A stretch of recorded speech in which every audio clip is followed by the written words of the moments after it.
लोग को एक एक करके बताते चले जाए। हम लोग फर्स्ट ऑर्डर इक्वेशन पढ़ते हैं एक्स एंड वाई का, ठीक है।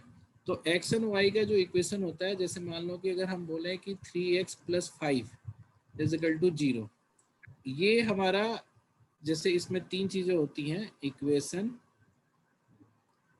इनइक्वेशन और आइडेंटिटी,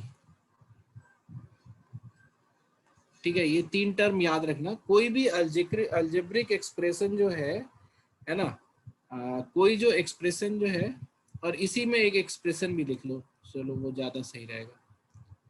तो ये चार चीजें हमेशा ध्यान रखना कि ये चार चीजें होती हैं। जैसे अगर मैं तुमसे बोलूं कि y = 3x + 5, तो ये इसको हम बोलते हैं एक्सप्रेशन, है ना। ऑल इन ऑल ये इक्वेशन भी है, but equation as an expression है। तो एक्सप्रेशन इसको हम क्यों बोलते हैं? एक्सप्रेशन इसको हम इसलिए बोलते हैं क्योंकि y को हमने x के रिस्पेक्ट में एक्सप्रेस किया है। ये बात सबको समझ में आ रही है? मैं ऑल न्यू स्टूडेंट्स को टारगेट करके पूछूंगा, ठीक है। पुराने वाले को तो ये सब पता ही होगा, बट तुम लोग भी ध्यान से सुनो, ठीक है। तो जहां पे कंफ्यूजन होगा बताना, why I am calling it expression, because it is being expressed, why is being expressed with respect to x. तो y कैसे एक्सप्रेस हो रहा है? y की जो वैल्यू होगी वो x की 3 गुनी +5 होगी, इसलिए इसको एक्सप्रेशन बोलते हैं। Same stands for equation. Equation हम बना सकते हैं, किसी भी एक्सप्रेशन से इक्वेशन बना सकते हैं। जैसे आई कैन से कि y 0 कब होगा, तो ये हमारा हो गया इक्वेशन, बिकॉज आई नीड, मतलब इसके थ्रू हम एक वैल्यू फाइंड आउट करना चाहते हैं कि x की कौन सी वैल्यू पे y 0 होगा। तो ये हमारा हो गया इक्वेशन। ऑल्दो इसको एज इट इज भी इक्वेशन ले सकते हैं। तो जब मैं बोलूंगा इसको सॉल्व करो, इस वाले इक्वेशन को, जिसको अब, अच्छा एक ये हो गया तुम्हारा x और y यहाँ पे वेरिएबल्स हैं, है ना, x और y यहाँ पे वेरिएबल्स हैं। तो इफ x मतलब एक वेरिएबल है और इक्वलिटी है, तो ये इक्वेशन हो गया। इसमें x की वैल्यू आएगी, अगर इसको तुम सॉल्व करोगे तो x की वैल्यू आएगी, इसको सॉल्व करोगे तो x और y की वैल्यू आएगी, और इनफाइनाइट वैल्यू होगा, कई सारी वैल्यूज होंगे जो इसको सेटिस्फाई करेंगे। जैसे मान लो कि अगर हम बोले कि x = 1 रखें, तो y क्या आएगा? y आएगा हमारा, जैसे अगर x और y ऐसे लिखते तो x 1 रखे तो y आएगा हमारा 8, x 2 रखें तो y आएगा हमारा 11। तो for every value of x there is a y। तो मतलब क्या हुआ कि इसका जो सॉल्यूशन है इस वाले का, यानी कि दो वेरिएबल, है ना, एक मिनट जरा सा होल्ड करो।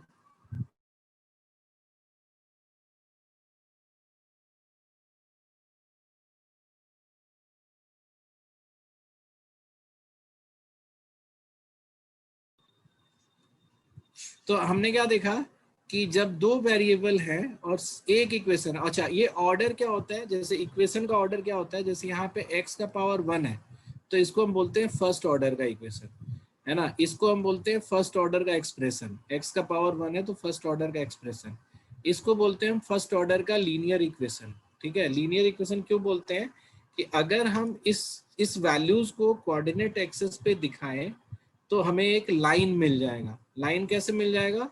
y की वैल्यू 5 से शुरू होती है और x के बढ़ने पे 3 से बढ़ती है। तो ये लाइन जो होगा ये हमारा इस पर्टिकुलर इक्वेशन को रिप्रेजेंट करता है, ठीक है।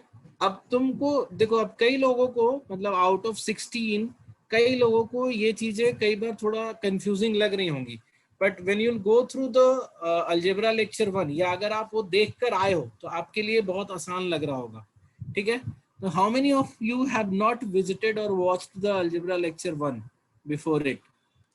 तन्वी, तुमने पढ़ा उसको, देखा उसको? एक बार रिपीट करेंगे आपका क्वेश्चन? तुमने अलजेब्रा का फर्स्ट लेक्चर देखा? नहीं सर। तो आगे से ये ध्यान रखना, अब ये जो क्रैश कोर्स वाली क्लासेस हैं इससे पहले तुम जरूर देख के आओ पुराने वीडियोस, ठीक है।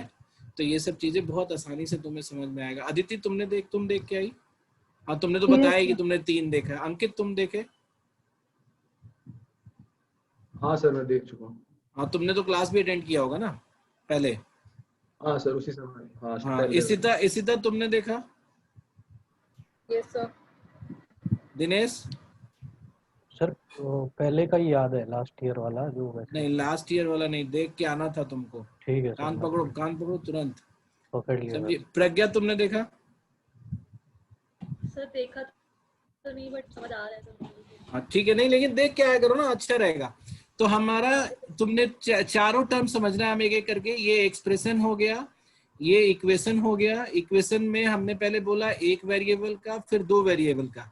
अभी हम सिर्फ फर्स्ट ऑर्डर की बात कर रहे हैं इस वाले में। एक हमारा इन इक्वेशन होता है। इन इक्वेशन क्या होता है? इसमें भी सिंगल वेरिएबल का है। तो जैसे हमने लिखा कि 0 से बड़ा 3x + 5। तो इसमें क्या आएगा आंसर? अगर मैं तुम्हें बोलूं कि इस इनइक्वेशन को सॉल्व करो, तो इसमें क्या एक्सपेक्ट करोगे? x की वैल्यू कितनी सारी आएगी? बहुत सारी आएगी। जैसे अगर तुम इसको सॉल्व करोगे तो 0 3x + 5 को सॉल्व करोगे तो ये आ जाएगा तुम्हारा 3x <- 5 और x <- 5/3। तो -5/3 से सारी वैल्यू इसको सेटिस्फाई करेगी x की। मतलब यहाँ पे भी x के बहुत सारे सॉल्यूशंस आ जाएंगे। तो इसलिए इसको इनइक्वेशन बोलते हैं, बिकॉज ये इनइक्वालिटी पे बेस्ड है। ठीक है, और ये भी फर्स्ट ऑर्डर का है।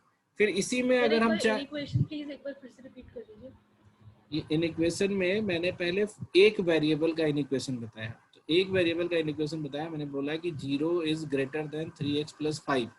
तो अगर मैं बोलूं इसको सॉल्व करने के लिए, that means what I am asking is what values of x will satisfy this inequation। तो जब हमने इसको सॉल्व किया तो आया हमारा x <- 5/3। दैट मीन्स -5/3 से जो भी वैल्यू छोटी है वो इसको सेटिस्फाई करेगी, इस इक्वेशन को सेटिस्फाई करेगी। ठीक है, ये बताया मैंने। फिर हमने बोला कि जैसे सिंगल वेरिएबल का है तो हम डबल वेरिएबल का भी इक्वेशन बता सकते हैं। तो जैसे मान लो डबल वेरिएबल का हम सेम इक्वेशन यूज करेंगे जो ऊपर हमने यूज किया है, उसी से बनाएंगे। तो हमने बोला कि y ग्रेटर देन 3x + 5 अगर ऐसा हो तो इसमें क्या होगा कि वो सारे x y की वैल्यू जो इसको सेटिस्फाई करते हैं। तो हमने अगर तुम चेक करोगे तो y = 3x + 5 तो ये लाइन पे पड़ता है। तो इसके इधर उधर की जो भी पॉइंट्स होंगे वो इसको सेटिस्फाई करेगा। और अगर तुम लाइन के नीचे चले जाओगे तो वो सारे सेटिस्फाई करेंगे y <- 3x + 5 को। ठीक है, तो तुम्हारा एक लाइन जो है एक प्लेन को 3 पार्ट में बांटता है। एक तो वो लाइन जो इक्वलिटी है, एक लाइन के ऊपर जो y ग्रेटर देन को रिप्रेजेंट करेगा, एक लाइन के नीचे जो y लेस देन को रिप्रेजेंट करेगा। तो ये हमारा हो गया इनइक्वेशन। फिर आइडेंटिटी क्या होता है? आइडेंटिटी होता है वो सारे एक्सप्रेशन जो किसी भी एक्स वाई वैल्यू के लिए सेम है। जैसे अगर मैं तुम्हें बोलूं कि x + y का whole square = x² + 2xy + y²। तो ये जो इक्वेशन या एक्सप्रेशन है ये it is true for all the value of x and y। तो इसलिए ऐसे को हम आइडेंटिटी बोलते हैं। तो तुमको अभी जो ये एक्सरसाइज तुम्हें दिख रहा होगा, इसमें देखो पहला लिखा हुआ है ड्रॉ दीज फंक्शंस और लाइंस। अच्छा, ये एक्सप्रेशन को हम फंक्शन भी बोलते हैं।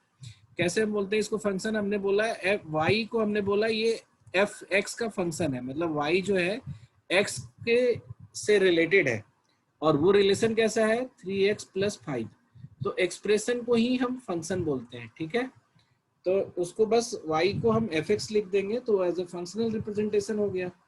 ठीक है, तो ये जो है हमारा, अब क्या है कि जैसे ये वाली क्लास को ना रिवाइज करने के लिए इसी क्लास की रिकॉर्डिंग देखना जरूरी नहीं है। Better go to the previous recorded classes, वहां बेटर रहेगा। तो तुम देखोगे बहुत ध्यान से, अगर देखोगे तो यू विल फाइंड कि पहला वाला जैसे पहला वाला जो क्वेश्चन है वो बेसिकली ड्रॉ करने के लिए बोला है कि कैसे ड्रॉ करेंगे। दूसरा जो है वो बताता है कि अगर दो पॉइंट्स हैं उसके थ्रू लाइन का इक्वेशन क्या होगा। ठीक है, तो ये वाला भी ये रिसेंटली हमने कोऑर्डिनेट में भी पढ़ाया था। ठीक है, तो इसके लेक्चर तो दोनों जगह है, अलजेब्रा का भी वन है। अभी इसको इसलिए नहीं एक्सप्लेन कर रहे हैं कि ये हमें भी पूरा सिलेबस एक बार तुम्हें दिखाना है की पॉइंट्स बताकर कि तुम बहुत इजीली उसको एक्सेस कर सको। आई होप तुम लोग के पास कॉपी पेन होगा, ठीक है? तो कॉपी पेन पे लिखते चले जाओ। तो ये, और मतलब कोई क्वेश्चन पूछना ही होगा तो पूछ लेना। जैसे अगर मैं किसी चीज को इग्नोर कर रहा हूं, तुम्हें लग रहा है नहीं हम बता ही दें, तो पूछ लेना, ठीक है? उसके बाद जैसे थर्ड क्वेश्चन है, तो तुम्हें जैसे जोन बता दिया गया। जोन बता दिया गया, कैसे जोन बताया गया? जैसे मान लो कि हमने 2 लाइन बताया तुम्हें,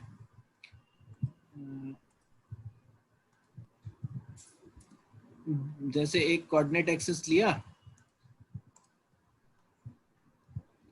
हमने बोला एक लाइन ये है ना, इस लाइन का कोई भी इक्वेशन है, जैसे मान लो ax plus B Y equal to C, ऐसा एक इक्वेशन है इस लाइन का। तो हमने बोला ये लाइन और कोऑर्डिनेट एक्सिस के बीच का एरिया बताओ। तो बेसिकली हम किसका एरिया पूछ रहे हैं? इस वाले ट्राइंगल का एरिया पूछ रहे हैं, ठीक है?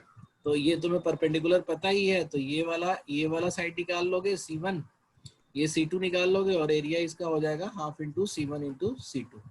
तो इसी तरह से अगर मान लो 2 लाइन है, जैसे मैं तुम्हें बोला गया कि ये कोऑर्डिनेट एक्सिस है, ये 2 लाइन है और एक्स एक्सिस के बीच में, तो मतलब पहला लाइन ये, दूसरा लाइन ये, और एक्स एक्सिस के बीच में, तो इसका एरिया निकालना है। तो तुम इसके लिए क्या करोगे? अगर ऐसा कभी सिचुएशन होगा तो ये वाला का एक्स, ये वाले का एक्स से इसका लेंथ पता चल जाएगा, और इस वाले पॉइंट के y से इसका परपेंडिकुलर पता चल जाएगा h। तो इसका एरिया हो जाएगा हाफ इंटू सी इंटू एच, ठीक है? तो इस तरह से यूज करके तुम्हें ये निकालना है। ये सारे क्वेश्चंस करोगे और मुझसे डाउट पूछेगा तुम कल, ठीक है? तो उसके बाद बोलता है कि जैसे अगर मान लो कि 2 लाइंस है, ठीक है? 2 लाइंस है, तो जैसे दोनों लाइन ऐसा हो सकता है, जरा सा वेट करो।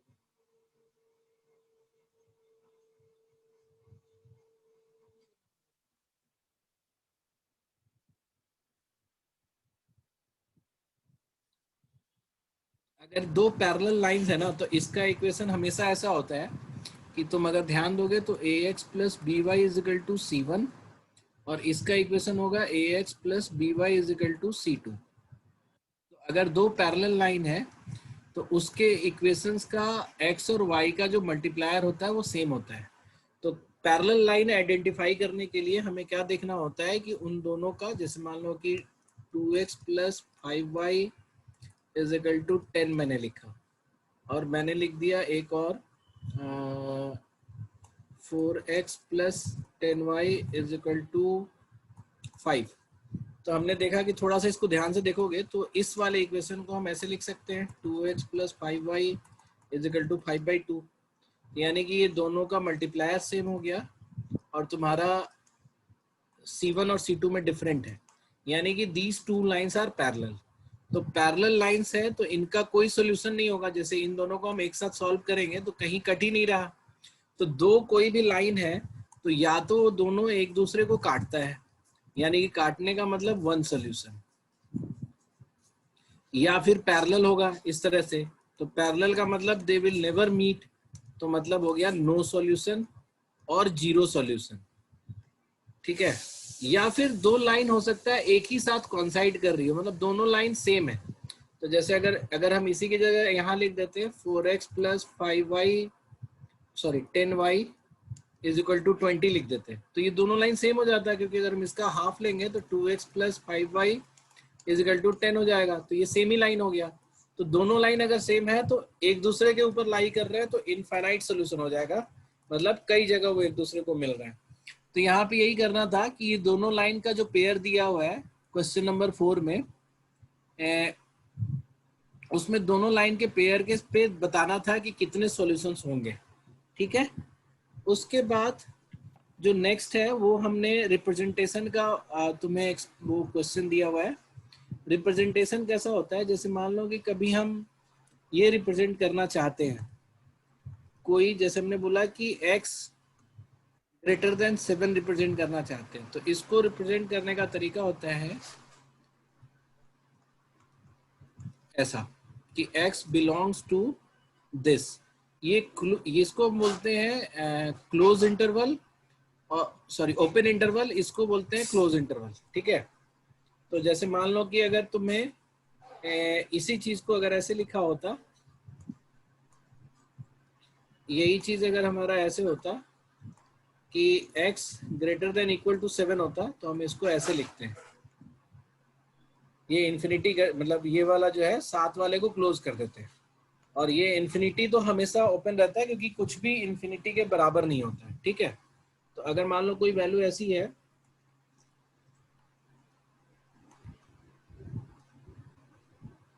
तो इसको कैसे लिखेंगे हम? तो इसको हम लेफ्ट साइड वाले को क्लोज रखना पड़ेगा क्योंकि इक्वलिटी का साइन है, और इधर 8 है तो इसको ओपन रखना पड़ेगा। ठीक है, तो अगर तुमसे कभी ऐसा पूछा गया, जैसे इसमें एक क्वेश्चन है -1 से greater than equal to x से ग्रेटर देन इक्वल टू -1/2 है, तो इसका मतलब क्या हुआ? दोनों तरफ क्लोज होगा, -1 से लेके -1/2 तक, ऐसे रिप्रेजेंट करेंगे। ठीक है, तो ये क्वेश्चन नंबर 5 है तुम्हारा। ठीक है, अब इनइक्वलिटी सॉल्व करने की, तो इक्वेशन सॉल्व करना तो तुम्हें आता है। इनइक्वलिटी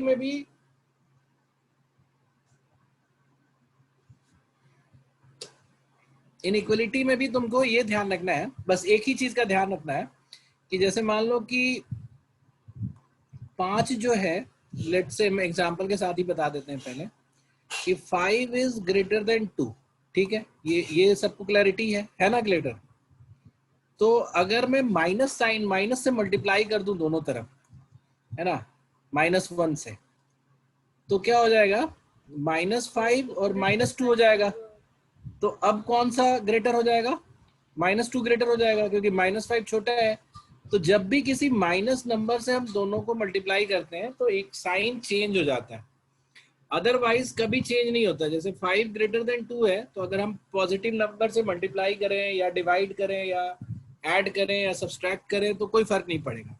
सिर्फ डिवीजन और मल्टीप्लिकेशन के केस में अगर दोनों तरफ माइनस साइन से हम करते हैं, जैसे अगर हम दोनों को बाई -2 करते हैं, तो उस केस में ये जब नया हमारा बनेगा तो ये चेंज हो जाएगा। ठीक है, साइन इन्वर्ट हो जाएगा। तो कोई भी इनइक्वेशन जो है उसको सॉल्व करते वक्त बाकी सारे चीजें आप इक्वेशन जैसा करते हो, बट सिर्फ माइनस साइन को मूव करने के लिए आपको ये करना पड़ता है कि, तो जैसे मान लो कि मैंने बोला तुम्हें कि एक कोई कर लेते हैं, जैसे मान लो कि ऐसा है। अच्छा हाँ, एक चीज और है इसमें, जैसे ये वाला है x+5 डिवाइडेड बाई x, ये 2 है। ठीक है, तो अगर हमें इसको करना है तो इसमें क्या बोलते हैं कि तुम x जो है इधर मल्टीप्लाई हो जाएगा, लेकिन तुम्हें पता है कि इधर नहीं मल्टीप्लाई होता है, दोनों तरफ हम x से मल्टीप्लाई करते हैं, यही करते हैं ना मतलब सॉल्व करने के लिए, मतलब लॉजिक उसका यही होता है कि हमें दोनों तरफ x से मल्टीप्लाई करना होता है। तो हम इधर भी x से मल्टीप्लाई किए और इधर से भी x से मल्टीप्लाई किए, तो अब तुम्हें पता तो है नहीं ना कि x क्या है, पॉजिटिव है कि नेगेटिव है। तो यहाँ प्रॉब्लम आ जाती है इसको सॉल्व करने में। बाकी सब तो ठीक है, और सबको सॉल्व करोगे कोई प्रॉब्लम नहीं आएगा, लेकिन इस तरह के समस्या आ जाता है। तो ऐसे केसेस में हम 2 पार्ट में कर लेते हैं एक सॉल्विंग को। एक पार्ट में हम ये मान के चलते हैं कि x greater than equal to 0 है, और एक पार्ट में ये मान के चलते हैं कि x लेस देन 0 है। ठीक है, तो कभी कभी तुम ऐसा भी सोच सकते हो, अगर तुम्हें सोचना भी है तो, कि हम x इक्वल टू 0 का अलग से ही ले लें।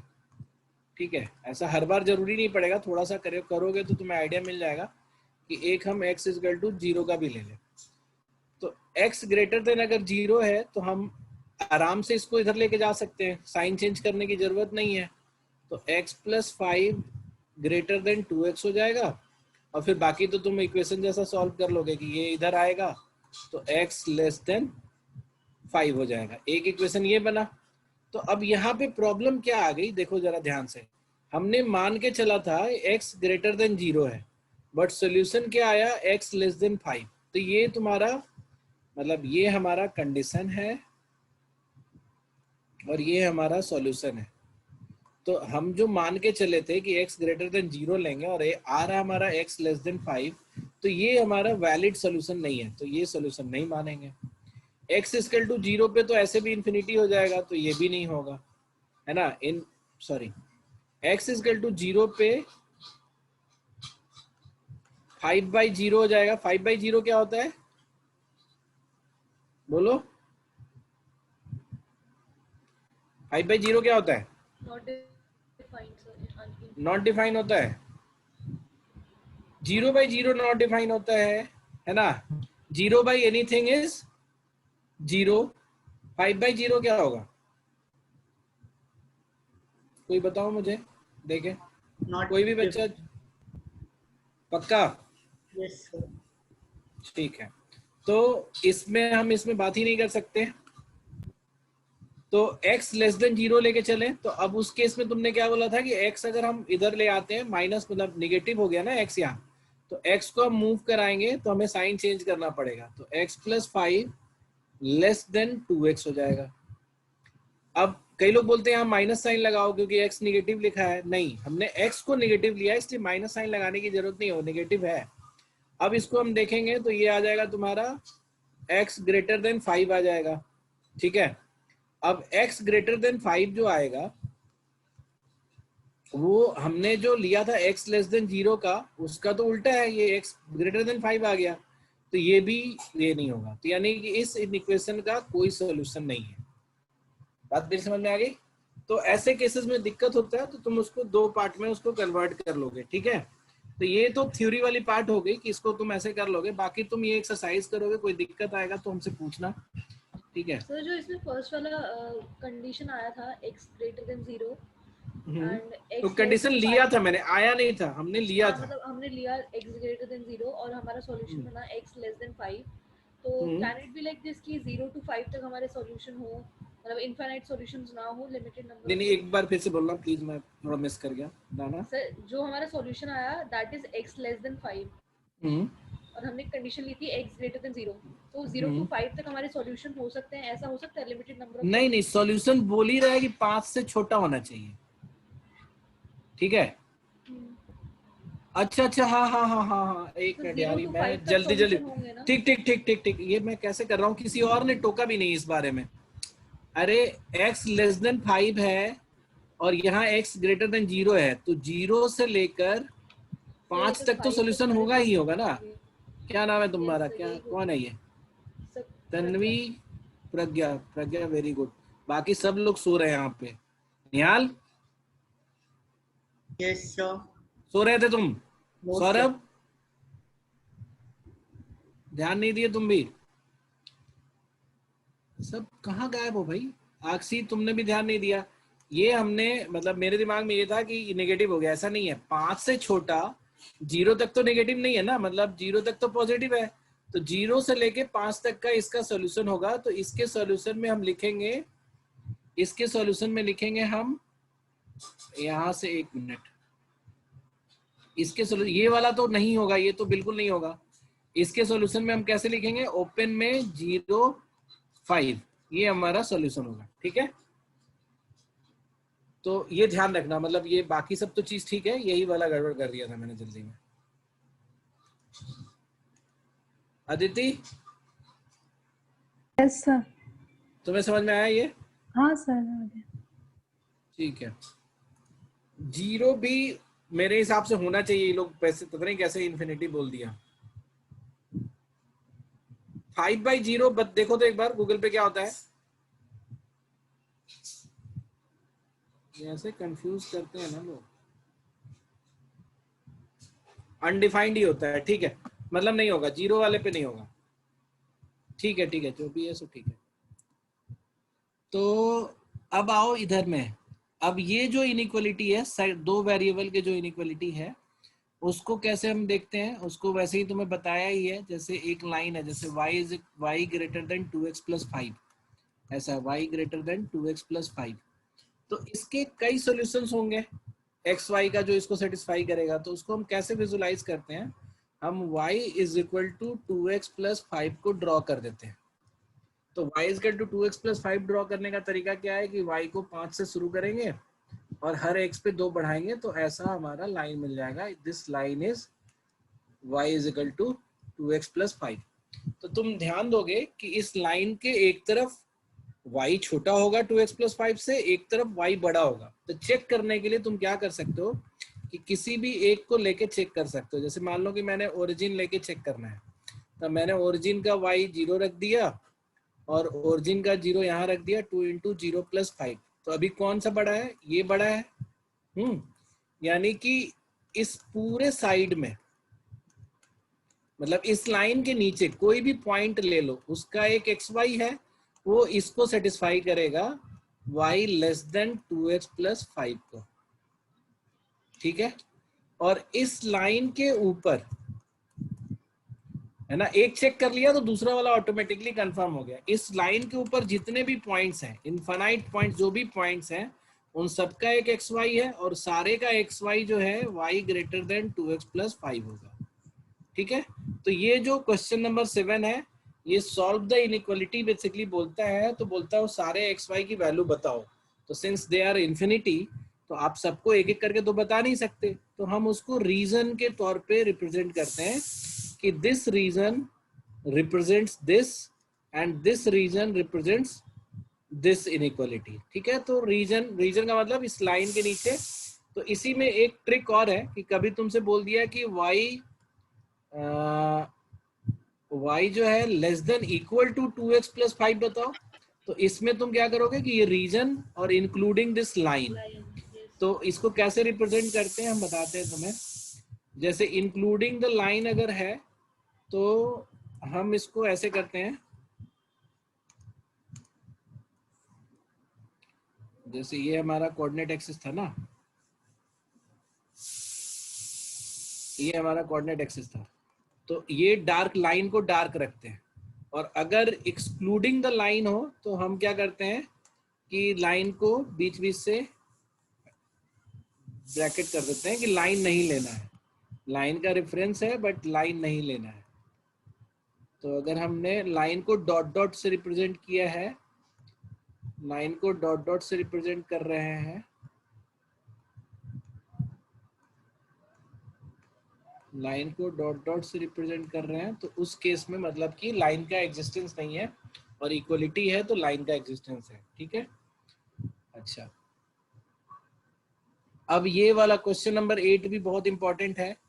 क्वेश्चन नंबर 8 में बोलता है कि how many positive integral solution to these inequations. तो इनइक्वेशन का मतलब क्या हो गया कि जैसे मान लो कि मैंने तुमसे बोला कि पहला वाला इनइक्वेशन बताते हैं, ड्रॉ करते हैं। पहला वाला बोलता है x plus y less than 41। तो अगर जब मैं उसको ड्रॉ करूंगा, x plus y less than 41 को ड्रॉ करूंगा, तो वो लाइन बनेगा तुम्हारा ऐसा, 41 0 से जाएगा ये और 0 41 से जाएगा ये। ठीक है, तो ये अब बोला कि लेस देन 41 है, तो ये सारा ये वाला जो होगा हमारा, ये वाला जोन है हमारा। ठीक है, ऊपर वाला ग्रेटर देन वाला है, तो ये सारा रीजन जो है x plus y less than 41 है। तो अब इसमें बोला है कि positive integral solutions find out करना है। दैट मीन्स इस साइड में जैसे मान लो यहाँ का कोई एक्स वाई है, तो उसमें तो x निगेटिव हो गया क्योंकि ये x डैश है, ये x है, ये y है, ये y डैश है, तो ये 0 0 है, तो इसके इधर x निगेटिव हो गया, इसके इधर y नेगेटिव हो जाएगा। तो हमें सिर्फ इस बीच में पड़ने वाले सारे पॉइंट्स इंटीजर पॉइंट्स का मतलब क्या हुआ कि जिसके x y दोनों इंटीजर है उसको काउंट करना है। तो जैसे मान लो कि अगर हम इंटीजर काउंट करें तो वो भी पॉजिटिव इंटीजर करना है। ठीक है, तो 1 से शुरू करेंगे। ठीक है, तो 1 से, तो जैसे मान लो कि हम x 1 रखें, y भी 1 होगा, y 1 रखे तो x 2 भी होगा, x 3 भी होगा, x 4 भी होगा, और ये करता करता जाएगा 39 तक, है ना। 40 इसलिए नहीं लेंगे कि 40 ये लाइन पे ही पड़ जाएगा, तो लाइन से तो छोटा लेना है। तो हमें एक लाइन पे, इस एक लाइन पे हमारे पास मिलेगा 39 पॉइंट। फिर अगर हम y को 2 लेंगे तो y 2 लेंगे तो x 1 होगा, x 2 होगा, x 3 होगा, ऐसे करते करते हो जाएगा 38 तक। तो सेकेंड लाइन जो होगा उस पे हमें मिलेंगे 38 पॉइंट्स। ऐसे करके हम ऊपर बढ़ते जाएंगे तो लास्ट में 1 तक मिलेगा। तो 37, 36 ऐसे करके हम जाते जाएंगे तो 1 तक मिलेगा। तो 1 to 39 का हमें ऐड करना है, ठीक है। 1 + 2 + 3 प्लस ऐसे करके 39 तक हम ऐड करेंगे। तो इसका कितना आ जाएगा 39 × 40/2। तो ये तुम्हारा 780 पॉइंट्स हो जाएगा, ठीक है। तो इसी तरह से 8th नंबर तुम्हारा क्वेश्चन करना है। फिर इसी तरह से तुम्हारा 9th भी वही है, इसी का इनइक्वेशन और एक्सेस के बीच का एरिया तुम्हें निकालना है। तो ये हमारा फर्स्ट एक्सरसाइज है इसका अलजेब्रा का, ठीक है। इसको कर लोगे तुम लोग? सर ये एक बार रिपीट कर दो, ये वाला आपने क्या पॉजिटिव इंटीग्रल सॉल्यूशन वाला। अच्छा ठीक है, मैं इसको रिपीट कर देता हूँ। मैं तो बोलता है ये x + y < 41 इसका पॉजिटिव इंटीग्रल सॉल्यूशन। तो पहले अगर हम इसकी सॉल्यूशन की बात करें तो सॉल्यूशन मैंने तुम्हें बताया कि इनफाइनाइट सॉल्यूशन होगा। और इनफाइनाइट सॉल्यूशन क्या होगा, तो हम पहले एक लाइन ड्रॉ कर लेंगे। तो ये लाइन जो है 41 0 से जाएगा और 0 41 से जाएगा। यहाँ तक ठीक हो? ऐसी बताओ। हाँ यहाँ तक। अब हाँ, लेस देन की बात है तो इसके नीचे का सारा रीजन जो है इसको सेटिस्फाई करेगा ना। हाँ मतलब सारे पॉइंट्स ये कोई भी पॉइंट्स इस लाइन के इस तरफ ले लेंगे तो वो इसको सेटिस्फाई करेगा। अभी ठीक हो? हाँ। तो फिर मैंने बोला कि अगर हम ये वाला पॉइंट मान लो लेते हैं तो इसका तो x कोऑर्डिनेट नेगेटिव होगा ना। यहाँ पे कोई पॉइंट लेंगे तो उसका x y दोनों कोऑर्डिनेट नेगेटिव होगा जी। यहाँ पे कोई पॉइंट लेंगे तो उसका x कोऑर्डिनेट तो पॉजिटिव होगा लेकिन y कोऑर्डिनेट नेगेटिव होगा। हाँ तो सिर्फ मुझे अंदर के कोऑर्डिनेट सेलेक्ट करने हैं, ठीक है। ठीक है। अब पॉजिटिव इंटीजर है तो दोनों 0 से बड़ा होना चाहिए, ठीक है। तो अब हमने क्या सोचा कि हम गिनते हैं। जैसे मान लो मैंने y = 1 लिया, ठीक है। तो y = 1 पे x = 1 यानी कि 1 1 पॉइंट, ठीक है। ठीक है। 1 1 फिर मैंने बोला 2 1 मतलब y 1 पे ही दूसरा वाला पॉइंट, ठीक है। फिर 3 1 अगला वाला पॉइंट, ठीक है। फिर 4 1 उसका अगला पॉइंट, ठीक है। हाँ तो ऐसे करके हम चलते जाएंगे तो हम लास्ट वाला कौन सा पॉइंट लेंगे? हम 39 1 वाला लेंगे लास्ट वाला। हाँ 41 क्यों नहीं लेंगे? क्योंकि वो 41 हो जाएगा। 41 हाँ 41 नहीं लेना, हमें लेस देन रखना है इस लाइन से, ठीक है। यही अगर इक्वलिटी का साइन होता तो 40 नहीं लेते। हाँ तो ले लेते हैं। हाँ तो अभी तो इक्वलिटी का साइन नहीं है तो हम उसको 40 नहीं लेंगे। अब इसी तरह से अगर हम y2 ले लें तो ये टोटल हमारे पॉइंट्स हो गए 39, ठीक है। हाँ अब y2 ले लें तो y2 पे 1 2 भी होगा हमारा अंदर में, 2 2 होगा, 3 2 होगा, 4 2 होगा, ऐसे करके चलता जाएगा ये लाइन। और ये कब तक जाएगा? ये 38 2 तक जाएगा। हाँ जी। तो 38 पॉइंट और हो गए। हाँ तो इसी तरह से हम ऊपर बढ़ते जाएंगे तो ऐसे करता करता ही घटता घटता 1 तक आ जाएगा। लास्ट वाला कौन सा होगा? 39 1 होगा, मतलब y का 39 लेंगे और x का तो x का 1 लेंगे तो वही लास्ट वाला पॉइंट हो जाएगा। तो ये टोटल पॉइंट्स जो है जो पॉजिटिव इंटीजर कोऑर्डिनेट्स हैं इनके, तो इसको जोड़ लेना है। तो 1 + 2 + 3 प्लस ऐसे करके अगर हम 39 तक ऐड करेंगे तो क्या होगा? 39 × 40/2। हो गया? समझ में आ गया? हाँ जी। ठीक है। तो ये हमारा अलजेब्रा का फर्स्ट सीट है जिसके की कंसेप्ट्स ये हैं।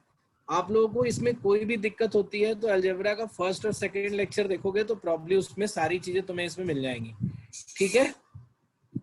बोलो सब लोग। यस सर, ठीक है। Yes sir. दिनेश कवर कर लेना, सब लोग कवर कर लेना, साहित्य तुम भी रिपीट कर लेना। तन्वी तुम भी चेक कर लेना, सिद्धार्थ वेरी गुड, तुम बहुत दिनों बाद दिखे हो मुझे। तो पॉइंट ये है कि ये कवर करने के बाद let's go to second exercise. अब हम लोग एक्सरसाइज वाइज ही करा देंगे सारा, जिससे तुम्हें वो रहेगा। अब लेवल 1 पे आओ। पहला तो हमारा अलजेब्रा सीट ही था, क्लास सीट 1 है। अब लेवल 1 पे आओ। इसमें क्या है कि अच्छा हाँ, इसके लिए पहले मैं थोड़ा पढ़ा दूं। तो जैसे फर्स्ट ऑर्डर का जो हमने बताया इतना सारा कुछ, यही सारी चीजें सेकंड ऑर्डर पे भी होती हैं। तो हमने क्या बताया था तुम्हें कि एवरी, बताया गया था, अभी बताता हूँ मैं तुम्हें कि पहले क्या क्या टर्म था मैंने बताया था। सबसे पहले एक्सप्रेशन एंड फंक्शन, ठीक है, ये दोनों मैंने बोला था सेम होता है। अब सेकंड ऑर्डर की बात, हाँ एक्सप्रेशन और एक्सप्रेशन इक्वेशन बोले थे आप। नहीं, मतलब एक्सप्रेशन कई बार इक्वेशन बन जाता है, बट एक्सप्रेशन एंड फंक्शन हमेशा सेम होता है। अच्छा अच्छा ठीक है, दोनों का ही मतलब होता है एक्सप्रेस करना। ठीक है, ठीक है सर। तो अगर हम सेकंड ऑर्डर का एक्सप्रेशन या फंक्शन करते हैं तो हम y, मतलब एक जो डिपेंडेंट वैल्यू होती है वो इंडिपेंडेंट वैल्यू के स्क्वायर पे डिपेंड होता है, जैसे y is equal to x square. ठीक है, या हम इसको ऐसे लिखेंगे y is equal to f x is equal to x square, मतलब y जो है x पे डिपेंडेंट है। और कैसे डिपेंडेंट है कि y की वैल्यू x को स्क्वायर करने पे मिलती है। ठीक है, अभी बात समझ में आ गई? दिनेश बताओ। यस सर, समझ गया। तो ये एक्सप्रेशन है। तो हमने बोला था कि कोई भी एक्सप्रेशन जो है उसको हम अलजेब्रिक उस पे मतलब सॉरी कोऑर्डिनेट ज्योमेट्री पे एक्सप्रेस कर सकते हैं। तो जैसे अगर मैं तुमसे बोलूं दीदी इधर से चाहिए,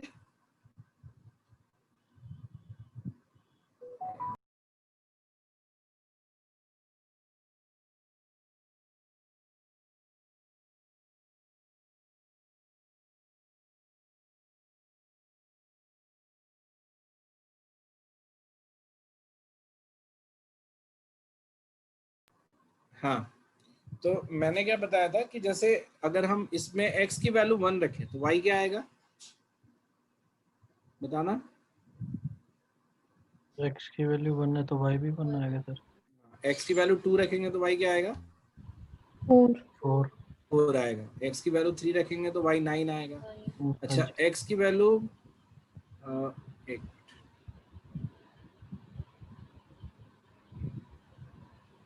x की वैल्यू, तो इसको x की वैल्यू -1 भी रखेंगे, है ना।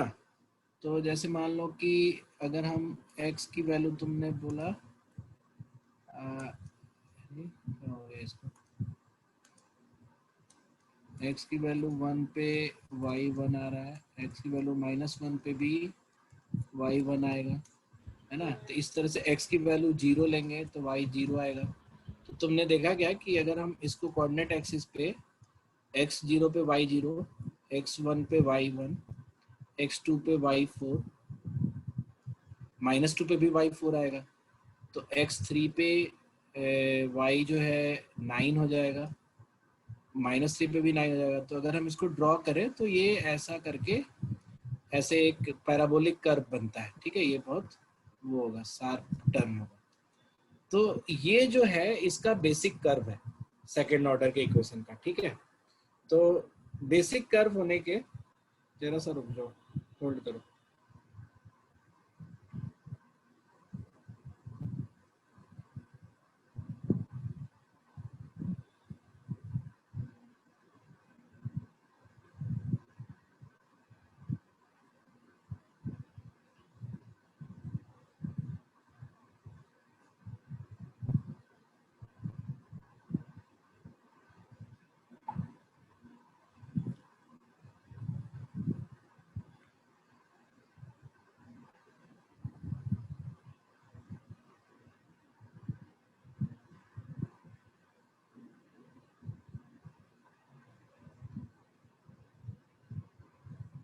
एक मिनट,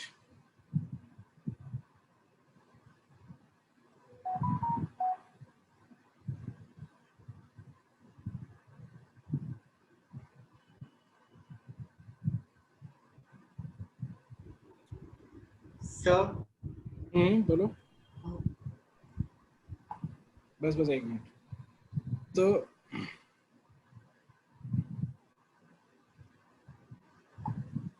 हाँ, तो मैंने क्या बताया कि जो एक्सप्रेशन है इसको पैराबोलिक कर्व बोलते हैं, है ना।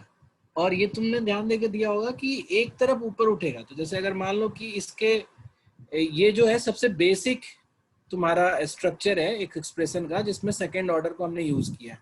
तो तुम बोलोगे सर इसमें ऐसा भी आ सकता है, एक्स स्क्वायर प्लस 2 भी हो सकता है, तो इसका कर्व कैसा होगा?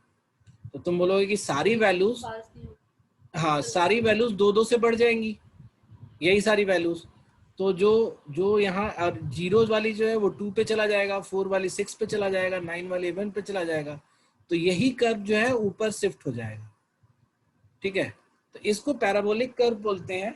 ये कर्व हमेशा एक जगह से स्टार्ट होता है, इसकी स्टार्टिंग पॉइंट होती है और ये ऊपर इन्फिनिटी की तरफ चला जाएगा। तो कभी कभी ये कर्व इन्वर्टेड भी होता है। जैसे अगर मैं बोलूँ y equal to minus x square, तो ये क्या हो गया कि सारी वैल्यू वही रहेंगी। जैसे ये एक्स स्क्वायर वाली थी तो सबका निगेटिव वैल्यू लेंगे तो यही उल्टा हो जाएगा। तो ये तुम्हारा मिरर इमेज क्रिएट हो जाता है। तो मिरर इमेज क्रिएट हो जाता है। तो अगर मैं तुम्हें बोलूं कि x square y is equal to minus x square minus 2 है, ठीक है, तो ये फिर इसी तरह से इसका मिरर इमेज क्रिएट हो जाएगा, यहां से ऐसे चला जाएगा। तो पॉइंट ये है कि अगर नेगेटिव अगर हम कर ले तो सेम कर्व जो है, जैसे अगर ऊपर उठने वाले का कर्व का जो ये स्टार्टिंग पॉइंट है इसको हम बोलते हैं मिनिमा, मतलब y की मिनिमम वैल्यू। तो मिनिमा अगर कोई वैल्यू है तो मैक्सिमा हमेशा इन्फिनिटी होगा। और अगर नीचे जाने वाली कर्व जो है उसमें y की जो मैक्सिमम वैल्यू होती है उसको हम बोलते हैं मैक्सिमा। तो उस केस में मिनिमा कितना होगा? इन्फिनिटी हो जाएगा। तो कोई भी कर्व, सेकेंड ऑर्डर का कर्व जो है वो अपवर्ड या डाउनवर्ड मूव करेगा। तो अब कर्व कैसा बनना चाहिए वो तुम्हें सबसे पहले सीखना है, ठीक है। तो जैसे मान लो कि मैंने तुमसे बोला एक मिनट,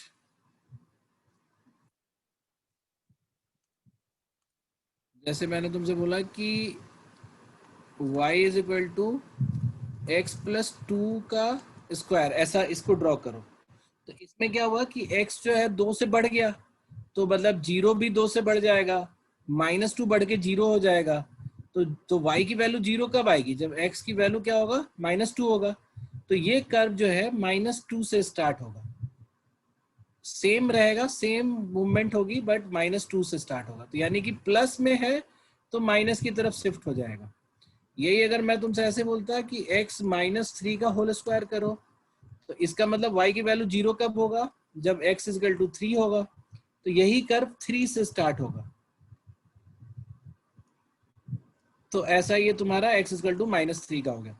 तो अगर तुम इसको सेकंड वाला लेक्चर देखोगे तो सब हमने डिटेल में भी इसको बताया हुआ है, और ये तुम्हें अभी भी बता ही रहा हूँ डिटेल में। तो ये ऐसा हमारा मूव करता चला जाएगा।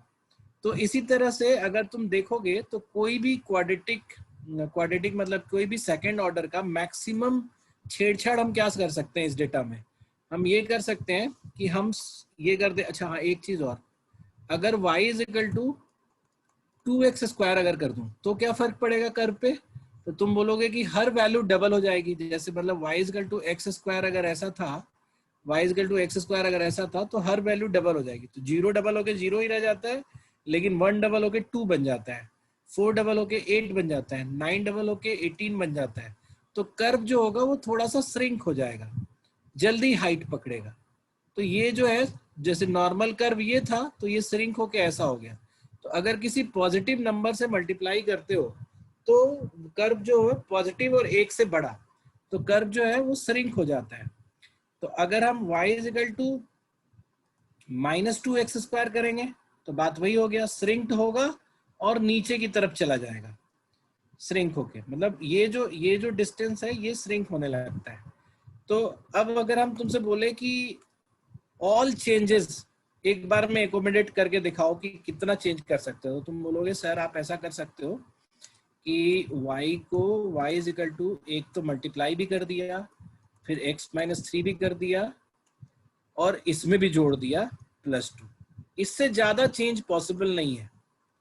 तुम बताओ इससे ज्यादा कोई छेड़छाड़ कर सकते थे? जैसे y is equal to x square के एक्सप्रेशन को मैक्सिमम डेविएट हम ऐसा कर सकते थे। ये बात समझ में आ रही सबको?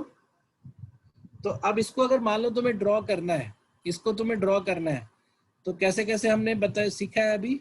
हमने बोला है पहले ये चीज ध्यान दो कि x कहाँ से शुरू होगा, +3 से, तो ये x +3 से शुरू होगा। फिर ये 2 का मतलब क्या होता है, श्रिंक होना, और इस 2 का मतलब क्या होता है, वैल्यू को ऊपर बढ़ जाना। तो ये y = 2 पे चला जाएगा, कर्व का बेसिक पॉइंट ये 3 है और श्रिंक्ड कर्व बनेगा। ये बात सबको समझ में आ गई? अब कोई भी ड्रॉ कर लोगे कोई भी इक्वेशन को, यस सर। जैसे कोई भी इस तरह का चेंज करके बताओ। जैसे मैं तुमसे अगर बोलूं कि ड्रॉ y =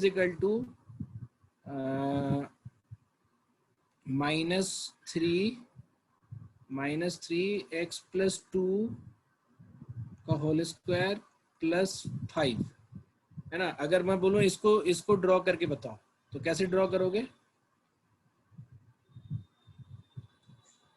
बोलो पहले क्या देखेंगे? पहले देखेंगे क्या कि कितना शिफ्ट हुआ, ठीक है, x कितना शिफ्ट हुआ। तो पहले x कितना शिफ्ट हुआ, +2 है तो -2 पे जाएगा, तो -2 पे जाएगा। एक मिनट जरा सा होल्ड करो।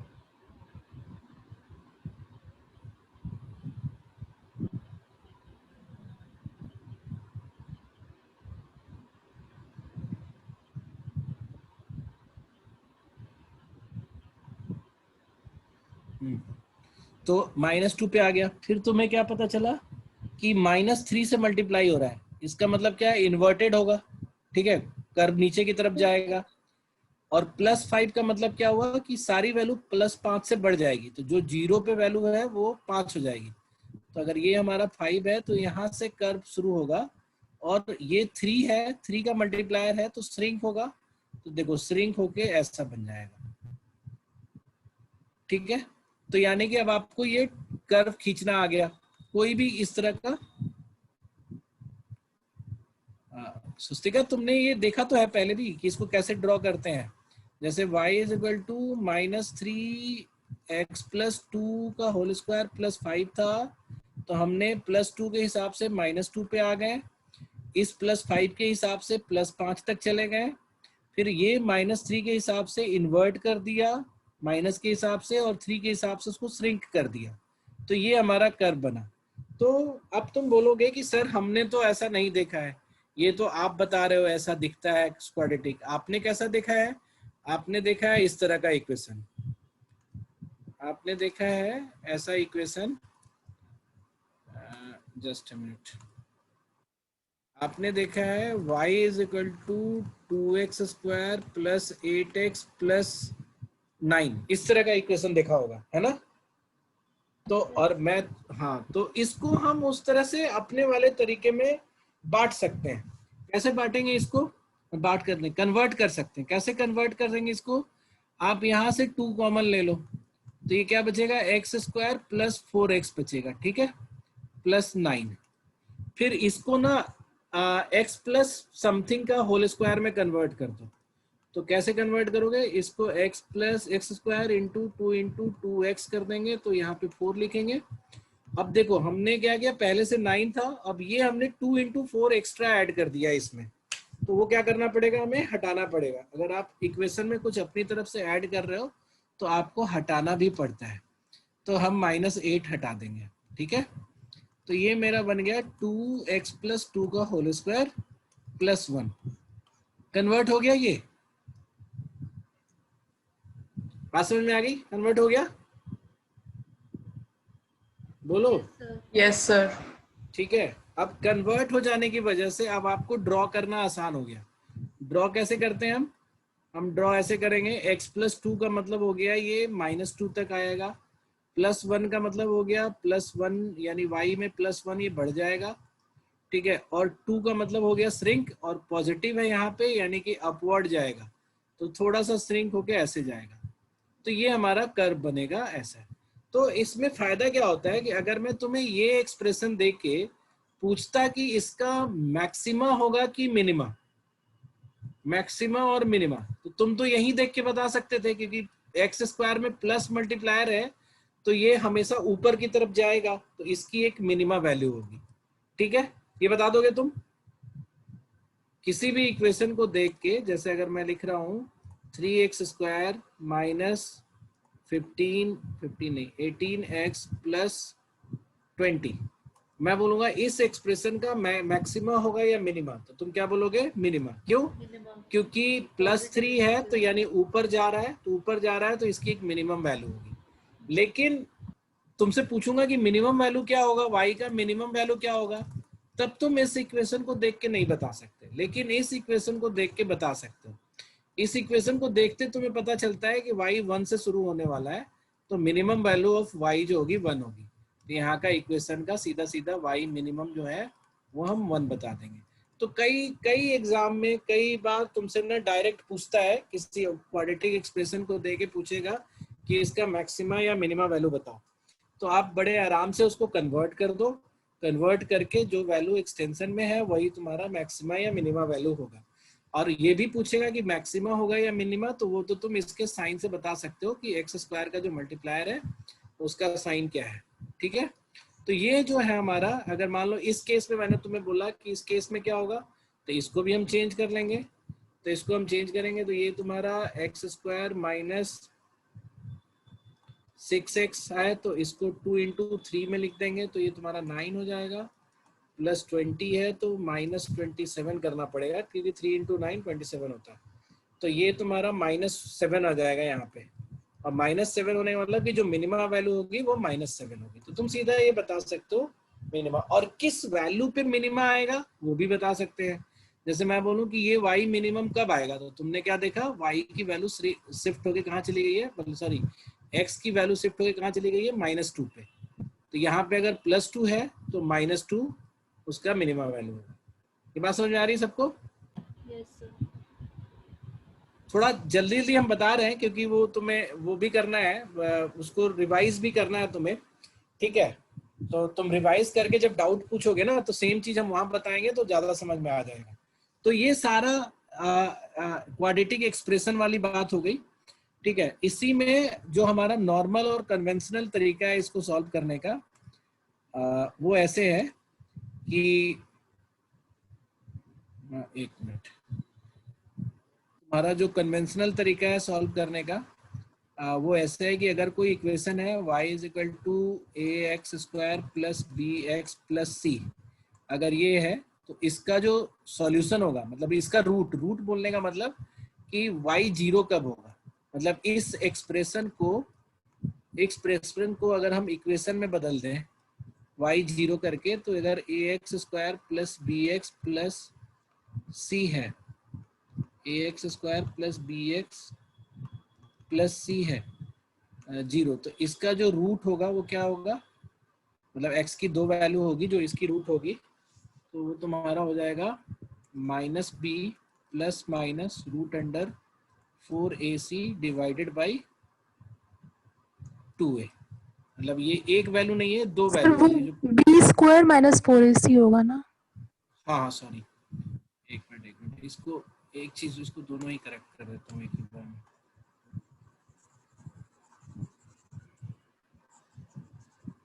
मैं तुम्हें इसका वो दिखाता हूँ कि जो हमारा वाला तरीका है और जो ये तरीका है इसमें क्या डिफरेंस है। तो यहाँ पे इसका जो सोल्यूशन होगा, इसकी 2 वैल्यू होगी कि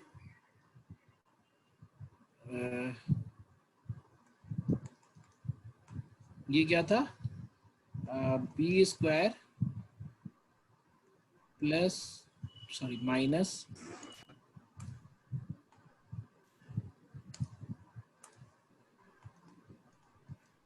(4ac / 2a). तो ये जैसे एक बार प्लस है तो एक बार माइनस ले लो, चलो यहाँ लिखो ही मत, दोनों रूट ऐसे लिख लो, -p प्लस, अब मैं तुमको ये दिखा दूंगा कि जो हमारा तरीका है उसमें कैसे ये फिट बैठता है। तो अगर तुम कोई अगर रूट देखोगे, जैसे मान लो कोई रूट का मतलब, जैसे ये एक हमारा क्वाड्रेटिक इक्वेशन है, तो रूट मतलब क्या, ये दोनों पॉइंट, तो ये दोनों पॉइंट जो है ना, ये जो -b है वो ये वाला पार्ट होता है, यहाँ वाला पार्ट, तो -p से इक्वल डिस्टेंस पे दोनों तरफ जाता है। तो इसीलिए अगर कभी कोई बोले कि तुमसे रूट्स का एवरेज क्या होगा, एवरेज ऑफ रूट्स क्या होगा, तो तुम बोलोगे -p। क्यों? क्योंकि दोनों के बीच में ये वैल्यू पड़ती है, ठीक है। तो ये एवरेज ऑफ रूट्स हो गया। तो आपको ये रूट ध्यान रखना है। तो इसके थ्रू अगर तुमसे बोला जाए कि किसी एक्सप्रेशन का रूट एग्जिस्ट करता है या नहीं करता है, ये तुमसे अगर पूछा जाए, क्योंकि not all curve will pass through x axis. जैसे हमने तुमसे बोला था कि एक कर्व जो बनाया था वो ऐसा था, एक कर्व हमने बनाया था ऐसा, यहाँ से स्टार्ट हुआ था। तो ये वाली कर्व जो है एक्स एक्सिस को तो क्रॉस नहीं कर रही है, यानी इस कर्व का कोई रूट नहीं होगा, है ना। उसको हम इमेजिनरी रूट्स बोलते हैं, बट बेसिकली रूट्स नहीं होगा। और कोई कर्व तुम्हारा ऐसा अगर बना हुआ है, जैसे मान लो कि यहाँ से स्टार्ट हो रहा है, तो उसके एक ही रूट हो गए, तो ऐसे हम एक रूट नहीं बोलते, हम बोलते हैं दोनों रूट एक ही पॉइंट पे है या एक ही रूट हो गए, दोनों में से तुम कुछ भी बोल सकते हो ऐसा। तो अब कर्व में अगर तुम्हें एक ही रूट चाहिए तो क्या करना पड़ेगा बताओ? ये दोनों मतलब b² माइनस सेम रूट के लिए, अगर इस इक्वेशन के थ्रू अगर हम इसको करना चाहते हैं, इस चीज को समझना चाहते हैं, तो ये हमारी रूट्स की वैल्यू हो गई। एक मिनट, हम उसको फिर से लिख देते हैं, रुक जाओ।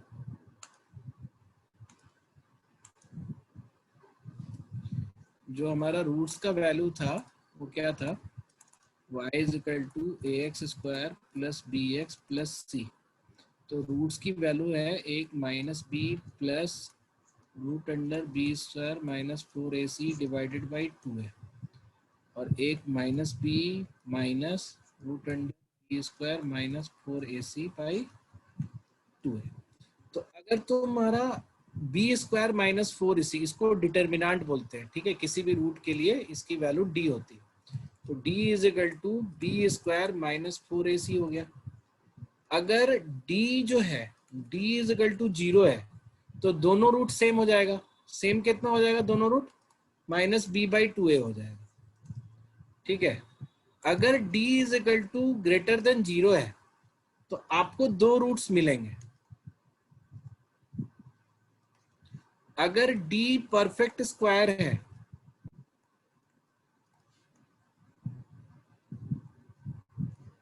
है ना, परफेक्ट स्क्वायर है या रेशनल नंबर का स्क्वायर है, तो d अगर परफेक्ट स्क्वायर है तो आपको एक रेशनल रूट्स मिलेगा, मतलब दोनों रूट ना रेशनल रूट्स मिलेगा।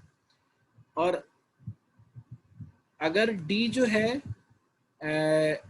नॉन परफेक्ट स्क्वायर है या परफेक्ट स्क्वायर नहीं है, तो उस केस में इरेशनल रूट्स मिलेगा। जैसे मान लो कि अगर b² - 4ac आ गया 7, तो हमारा वैल्यू क्या आता है? -b प्लस √7/2a, तो -b माइनस √7/2 है। तो ये चार चीजें आती हैं, तुमको ये ध्यान रखना है। और अगर d नेगेटिव है, d < 0 है, यानी कि ये दोनों वैल्यू यहाँ पे 0 से कम है, तो रूट उसका निकलेगा नहीं। तो उस केस में इमेजिनरी, हम मैथमेटिकली तो इमेजिनरी बोलते हैं, बट मैनेजर वाले टर्मिनोलॉजी में आप उसको नो रूट्स बोल सकते हैं, कि इस केस में कोई रूट्स नहीं होगा। ठीक है, ये बात समझ में आ रही है? अच्छा एक बात बताओ, साहित्या या जो भी पुराने लोग यहाँ पे बैठे हुए हैं, सिद्धार्थ, सोनम, सौरभ, तुम लोग को तो क्लैरिटी आ रही होगी ना, मतलब थोड़ा फास्ट जाने के बावजूद भी? हाँ Yes, so it's just like a brush up. हाँ, तुम लोग के लिए ब्रशअप, इन लोगों को थोड़ी ट्रबल हो रहा होगा, अदिति, तन्वी, प्रज्ञा, इन लोगों को थोड़ा दिक्कत हो रही होगी, ठीक है। बट तुम लोग नेक्स्ट टाइम से ना थोड़ा सा अगर देख के आओगे ना पुराना वाला लेक्चर सब, तो ये तुम्हें बहुत शार्पली समझ में आएगा, ठीक है। तो ये बेसिकली मैं ये चाह रहा था कि बिफोर डीलिंग विथ क्वेश्चंस आपको एक बेसिक टर्मिनोलॉजी बता दूं। ये तुमको जरूरी नहीं है कि इसका यूज करके ही सॉल्यूशन निकलेगा तुम्हारा, ठीक है। तो ये तुम पढ़ लेना, एक बार इसको देख लेना। Let's go to the question वाला पार्ट। तुम देखोगे कि क्वेश्चन में कई बार आप बहुत आराम से जितनी चीजें आपको अब तक बताई गई है उससे आप कर सकते हो। जैसे मान लो कि ऊपर वाला 1, 2, 3 ये सब क्वेश्चंस हैं, तो कई सारे क्वेश्चंस को आप सिंपली वो करके चेक करके भी देख सकते हो। जैसे मान लो कि मैंने तुमसे बोला कि थर्ड वाला क्वेश्चन देखो, एक मिनट, कोई जरूरी नहीं है कि तुम ये सब सारी चीजें लगाओगे तभी जाके सॉल्व होगा। जैसे मान लो कि थर्ड क्वेश्चन है कि ये बोलता है तुमसे A X square plus 3x plus 6 equal to 0, तो ए की किस वैल्यू पे रूट्स रेसिप्रोकल होंगे। ठीक है, तो इसको तुम एक एक वैल्यू रख के चेक कर सकते हो रेसिप्रोकल चेक करने के लिए, ऐसा कोई दिक्कत नहीं है, थोड़ा टाइम लगेगा but it will be solve. ठीक है, और अगर तुम्हें ये करना है कि अच्छा हाँ एक चीज और तुम्हें बता दूं, मतलब थोड़ा सा ट्रिक वाला पार्ट है, वो भी वो हो जाएगा, कंप्लीट हो जाएगा। जो मैंने 2 रूट्स बताए थे, ठीक है, उन दोनों रूट्स को फिर से लिखते हैं हम। जो हम लोग अपने तरीके से बताते हैं ना, वो मैंने अभी नहीं बताया है, वो तुम एक बार वीडियो देखोगे तब ज्यादा समझ में आएगा। जो जनरली हमेशा फेमस तरीका वो यही है कि अगर 2 रूट, एक रूट को हम अल्फा बोलेंगे तो minus b minus root under b square minus 4ac divided by 2a, ये एक सोल्यूशन है। दूसरे रूट को हम बीटा बोलेंगे, उसको हम बोलेंगे minus b plus root under b square minus 4ac divided by 2a। ठीक है, तो ये अगर हमारे 2 रूट्स हैं, तो अगर तुम दोनों को जोड़ोगे, अल्फा प्लस बीटा जोड़ोगे तो क्या आएगा दिखाना। जब दोनों को जोड़ोगे तो ये 2a नीचे आ जाएगा और माइनस बी जोड़ के माइनस 2b हो जाएगा और ये प्लस माइनस कट जाएगा, तो ये आ गया तुम्हारा माइनस बी बाई ए। ठीक है, ये तुम्हारा ये आ गया। और अगर हम अल्फा इंटू बीटा करेंगे, ठीक है, यानी रूट्स का मल्टीप्लिकेशन अगर करना चाहते हैं तो रूट्स का मल्टीप्लिकेशन करोगे तो ये बेसिकली तुम ऐसे लिख लो, इसको तोड़ देते, रूट्स को हम दूसरे तरीके से लिख देते हैं, दोनों को अलग अलग कर देते हैं।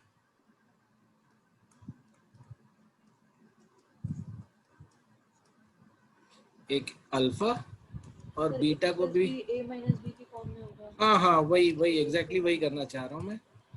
तो ये तुम्हारा B square minus 4ac by 2a हो गया। तो ये basically a minus b into a plus b है, तो दोनों का स्क्वायर कर देंगे तो माइनस बी का मतलब माइनस का स्क्वायर तो प्लस ही हो जाएगा ना, तो B square by 4a square हो जाएगा और minus b square minus 4ac divided by 4a square हो जाएगा। ठीक है, तो जब इसको तुम ऐसे सॉल्व करोगे तो 4a स्क्वायर ऊपर हो जाएगा, बी स्क्वायर से कट जाएगा और माइनस 4ac माइनस से मल्टीप्लाई होके 4ac बन जाएगा, तो ये 4 कट जाएगा और a का एक पावर नीचे कट जाएगा तो c बाई ए। तो a इंटू बी जो है, मतलब अल्फा इंटू बीटा जो है वो c बाई ए हो जाएगा। तो ये तुम्हें हमेशा याद रखना है, sum of roots is equal to, मतलब जैसे अगर कोई इक्वेशन है, कोई इक्वेशन अगर ऐसे लिखा हुआ है, अगर कोई इक्वेशन ऐसे लिखा हुआ है ax square plus b x plus c is equal to 0, अगर ऐसा लिखा हुआ है तो अल्फा प्लस बीटा यानी दोनों रूट्स का सम हमेशा माइनस बी बाई ए और alpha into beta is equal to C by A.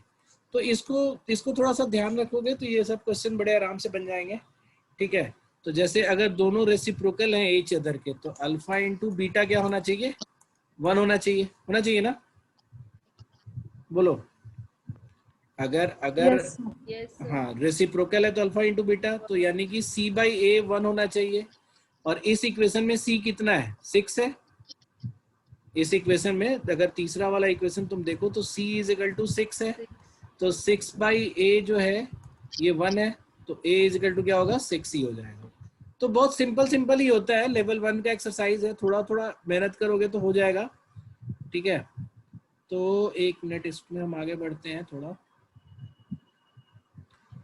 तो इसको एक एक करके थोड़ा सा ट्राई करना, कई बार वैल्यू रख के भी किया जा सकता है। जैसे यहाँ पे x y y z z x equal to 0 है, तो हम कोई ऐसी वैल्यू एक्स वाई जेड का रखते हैं कि इनको तीनों को जोड़ करके 0 आ जाए, तो उससे भी हम कर सकते हैं। और एक चीज और याद रखने की है जो तुम्हें बता दूं फिलहाल, कि अलजेब्रिक इक्वेशंस सारे तुम्हें ध्यान रहने चाहिए, सॉरी आइडेंटिटी, अलजेब्रिक आइडेंटिटी सारे याद रखने चाहिए। तो आइडेंटिटी किसी को याद है, एक बार लाइन से सीक्वेंस में बता सकता है कोई, एनीवन? सबसे पहले तो x प्लस वाई का होल स्क्वायर वाला आइडेंटिटी होता है, ठीक है। फिर तुम्हारा x माइनस वाई का होल स्क्वायर होता है, ये तो तुम्हें पता ही है। फिर x प्लस वाई का क्यूब का आइडेंटिटी होता है, ये क्या होता है बताओ?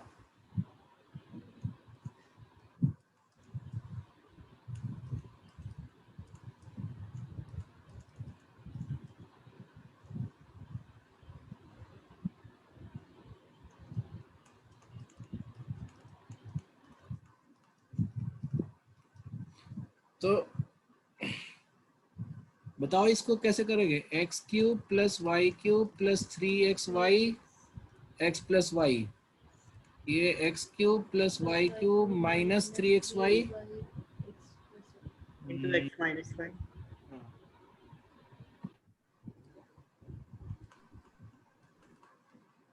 इसका बताओ क्या होता है?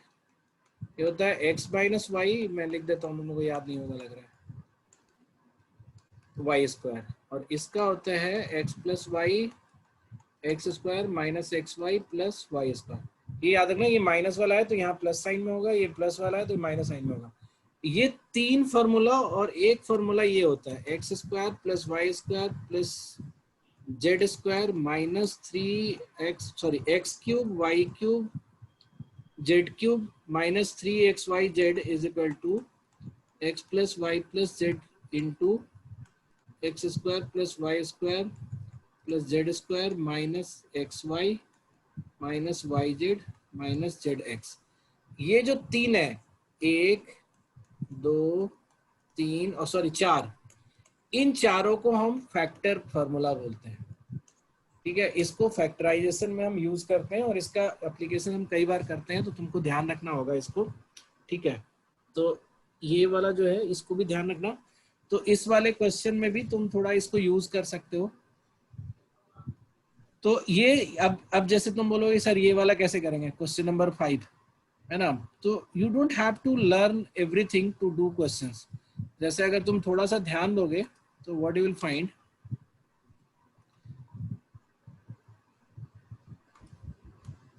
x इज इक्वल टू बोलता है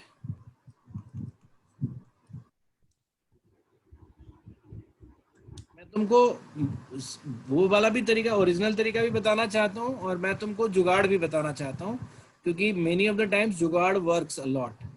अब तुम एक बात बताओ, इसके ऑप्शंस में दे रखा है 2 -2 3, ठीक है, 3 and 6। तो अब अगर तुमसे बोलूं कि इसको जैसे सॉल्व करने का जो तरीका है, वो लोग ऐसे करते हैं कि x is equal to √6 plus x कर दो, तो ये इधर आके x स्क्वायर हो जाएगा, इधर आके 6 प्लस x हो जाएगा, तो x square minus x minus 6 is equal to 0 हो जाएगा। और इसको सॉल्व करोगे तो x इज इक्वल टू 3 आ जाएगा। ठीक है, और x इज इक्वल टू 2 भी आ जाएगा।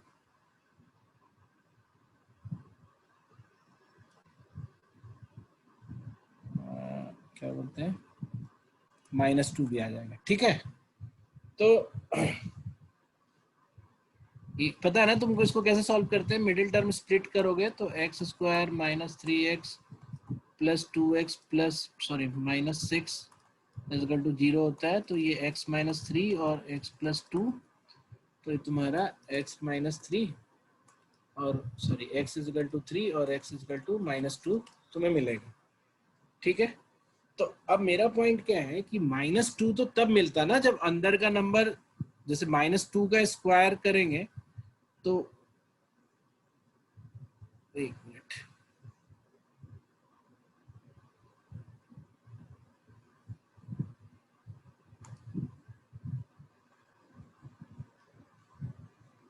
अगर तुम्हें इस सब नहीं करना है, मतलब मान लो, एक मिनट,